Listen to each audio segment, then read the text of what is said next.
കാട്ടാന ഭീതിയൊഴിയാതെ പത്തനംതിട്ട പുളിയൻകുന്നുമല നിവാസികൾ. കഴിഞ്ഞ ഏപ്രിലിൽ പ്രദേശവാസി ബിജു മാത്യുവിനെ കാട്ടാന ചവിട്ടിക്കൊന്നും കിട്ടും. ഇതുവരെ ഫെൻസിംഗ് ഇവിടെ സ്ഥാപിച്ചിട്ടില്ല. കുടുംബാംഗത്തിന് ജോലി എന്ന വാഗ്ദാനവും നടപ്പായില്ല എന്ന ബന്ധുക്കൾ ആരോപിക്കുന്നു.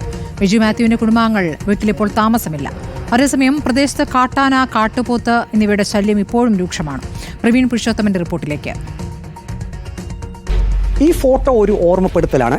പത്തനംതിട്ട തുലാപ്പള്ളി പുളിയൻകുന്നുമലയിൽ കാട്ടാനയുടെ ആക്രമണത്തിൽ കൊല്ലപ്പെട്ട ബിജു മാത്യു. 2024 ഏപ്രിൽ 1 കാട്ടാനയുടെ ആക്രമണമുണ്ടായത്.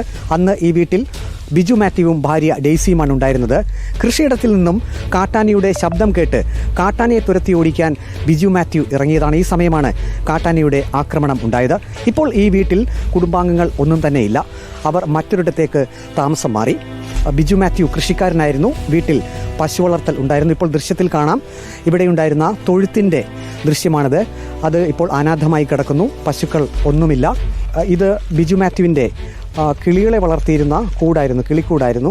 ആ കിളിക്കൂടും ഇപ്പോൾ ഉപേക്ഷിക്കപ്പെട്ട നിലയിൽ കിടക്കുന്നു. മറ്റൊരു ദൃശ്യം കൂടിയുണ്ട്, പട്ടിക്കൂട് നമുക്ക് കാണാം.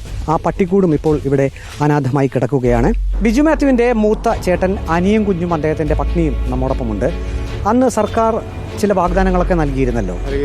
എനിക്ക് മനസ്സിലാക്കാൻ കഴിയുന്നത് 10 ലക്ഷം രൂപ നഷ്ടപരിഹാരം ലഭിച്ചു. വേറെ എന്തൊക്കെയാണ് നിങ്ങളോട് പറഞ്ഞിരുന്നത്? അവർ പറഞ്ഞിരുന്നത് ആർക്കെങ്കിലും അവർ കുടുംബത്തിലുള്ളവർക്ക് ജോലി കൊടുക്കാം. അത് ഇതുവരെ കൊടുത്തിട്ടില്ല. പിന്നെ ഉടനെ തന്നെ ഫെൻസിങ് വലിക്കാമെന്ന് MLAയും ഫോറസ്റ്റ് വകുപ്പും പറഞ്ഞാൽ അതുവരെ ചെയ്തിട്ടില്ല. നിങ്ങൾ കുടുംബാംഗങ്ങൾക്ക് സർക്കാരിനോട് എന്താ പറയാനുള്ളത്? സർക്കാരിന് പറയാൻ എത്രയും അവർക്ക് ഫോറസ്റ്റ് വകുപ്പിൽ എന്ന് പറഞ്ഞാൽ എവിടെയും നല്ലൊരു ജോലി അവർക്ക് കൊടുക്കണം. മക്കൾ 2 പേരുണ്ട്. അവർക്ക് ജോലി കൊടുത്താലേ ജീവിക്കാൻ നിർവാഹമുള്ളൂ. ബിജു മാത്യുവിന്റെ വീടിന് സമീപത്തുള്ള ഈ ഭാഗത്ത് വെച്ചാണ് കാട്ടാനയുടെ ആക്രമണമുണ്ടായത്. അയൽപ്പക്കത്തെ വീട്ടിലെ പുരയിടത്തിൽ കൂടിയാണ് കാട്ടാന ഈ ഭാഗത്തേക്ക് വന്നത്. ഇപ്പോഴും നമുക്കിവിടെ ദൃശ്യത്തിൽ കാണാൻ സാധിക്കും. ഈ കാട്ടുപന്നി ഉൾപ്പെടെയുള്ളവയെ തടയുന്നതിന് വേണ്ടി തകര ഷീറ്റ് ഈ ഭാഗത്ത് വെച്ചിരിക്കുന്നത് കാണാം. പക്ഷേ അതുകൊണ്ടും കർഷകർ പറയുന്നത് പ്രയോജനമില്ല എന്നുള്ളതാണ്. ഇപ്പോഴത്തെ അവസ്ഥ എങ്ങനെയാണ്?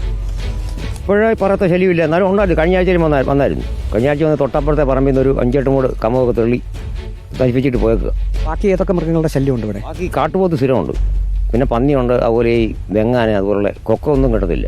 അന്ന് ഈ കാട്ടാൻ ഇവിടെ വന്നിരുന്നു അല്ലെ? ഈ പുരയിടത്തിൽ വന്നിട്ടാണ് അപ്പുറത്തേക്ക് പോയത്. ഈ തെങ്ങാണ് അച്ഛൻ്റെ തുടർ തെങ്ങാൻ, അച്ഛനെ ദയിപ്പിച്ച് ആ തെങ്ങ് തെളിയിട്ടാണ് അങ്ങോട്ട് ചെന്നവനെ. ആ തെങ്ങാണ് ഇപ്പോഴും കിടക്കുന്നത് അവിടെ. നിങ്ങൾക്ക് ഇപ്പോഴും ഭയമുണ്ടല്ലേ ഇവിടെ കഴിയുന്നതിന്? ഭയമല്ല, നമ്മുടെ ഒരു കൂട്ടുകാരൻ നഷ്ടപ്പെടുന്ന ഒരു ദുഃഖമുണ്ട്, അത്രേ ഉള്ളൂ. ഭയമൊന്നുമില്ല. കൃഷിക്കാർക്ക് ജീവിക്കാൻ പറ്റാത്ത സാഹചര്യം. കൃഷിക്കാർക്ക് വളരെ ബുദ്ധിമുട്ടാണ്. വന്യമൃഗങ്ങളോട് മല്ലടിച്ച് തന്നെയാണ് ഈ മലയോര മേഖലയിലെ കർഷകർ അവരുടെ ജീവിതം പടുത്തുയർത്തിയത്. അവർക്ക് ഭയമില്ല എന്ന് പറയുമ്പോൾ പോലും പക്ഷേ അവരുടെ ഉപജീവന മാർഗമാണ് ഇല്ലാതാകുന്നത്. ഒപ്പം തങ്ങളുടെ കൂട്ടത്തിൽ ഒരാൾ വീടിൻ്റെ തൊട്ട് മുന്നിൽ വെച്ച് കാട്ടാനയുടെ ആക്രമണത്തിൽ കൊല്ലപ്പെട്ടത് അവരെ മാനസികമായി വലിയ മാനസിക ആഘാതത്തിലേക്കും അവരെ നയിച്ചിട്ടുണ്ട്. ഇപ്പോൾ ദൃശ്യത്തിൽ കാണാം, അന്ന് ബിജു മാത്യുവിനെ ആക്രമിച്ച കാട്ടാന ഈ തെങ്ങ് കുത്തിമറിച്ചിട്ട ശേഷമാണ് അടുത്ത പുരയിടത്തിലേക്ക് പോയത്. ആ തെങ്ങ് ഇപ്പോഴും ഈ ഭാഗത്ത് അങ്ങനെ തന്നെ കിടക്കുന്നു. ഇതും ഒരു ഓർമ്മപ്പെടുത്തൽ തന്നെയാണ്. വീഡിയോ ജേർണലിസ്റ്റ് അജി കുടുംബനൊപ്പം റിപ്പോർട്ടർ പ്രവീൺ പുരുഷോത്തമൻ, റിപ്പോർട്ടർ, പത്തനംതിട്ട.